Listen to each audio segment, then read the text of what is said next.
Live from Connecticut's news leader, this is NBC 30 News at 11. Forced from their homes, dozens evacuated after a dangerous crash on the shoreline. We're live with the latest. Holiday headaches, what you need to know tonight to make it through airport security tomorrow. Attention shoppers, the common mistakes that make you an easy mark for thieves. And we begin in Guilford, where an evacuation order is still in place tonight. And work crews are still in the middle of a delicate and dangerous cleanup effort involving a tanker loaded with thousands of gallons of propane. Logan Burns is at the scene with the latest on what could be a long night in Guilford. Logan? That's right, Joanne. Residents still not being allowed to go back into their homes. Of course, you can see behind me, you've got the DEP fire officials still on the scene. They have been here now for more than 7 hours. They say they expect to be here for many more hours, they say, into the wee hours of the morning. Now, the fire officials just spoke to me a couple of moments ago. They say the latest update is that a phone line was lying dangerously close to this tanker. That has since been removed, and now they are in the process of getting ready to offload that propane for this accident. Live in Guilford, Logan Burns, NBC 30 News. Joanne, back to you. Thank you, Logan. Also tonight, family and friends gathered to remember a Newington school resource officer. Joanne has never been a police officer, but she's played one on TV. Just a little slice of her 25 years on NBC 30. Up next, we'll take a look at Joanne through the years as her days at NBC 30 approach an end. Freeze.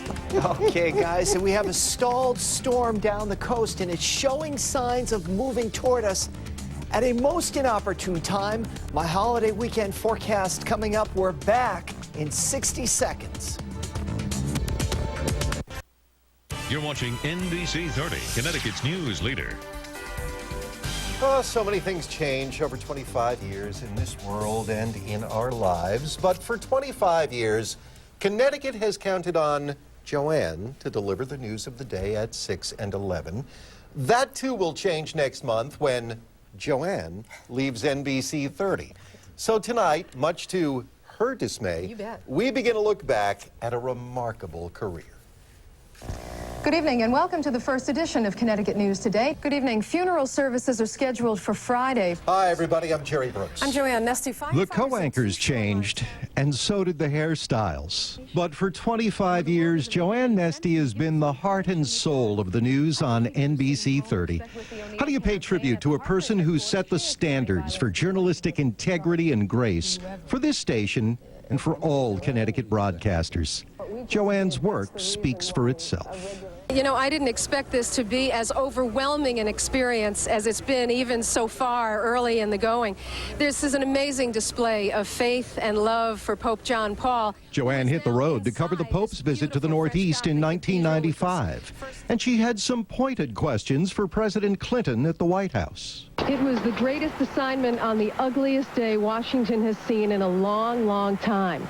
Go to the White House, get checked through security, and head for the briefing room to wait for an interview with the president. One of the things that's being talked about in Connecticut to fill the gap with defense leaving is casino gambling. And I wonder if you just share your thoughts with us on how you feel about legalized gambling coming to a state like Connecticut, if we should do it.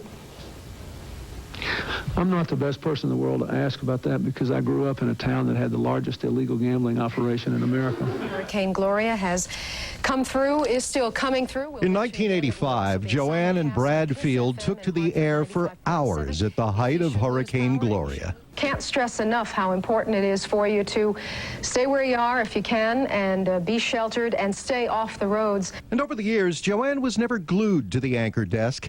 In the late 80s, she and co-anchor Toby Moffett tried out for the State Police Academy. The Police Academy stresses the Be Prepared theme as it puts trainees through what it calls DWI stops. Here, I've just pulled over a car for running a stop sign.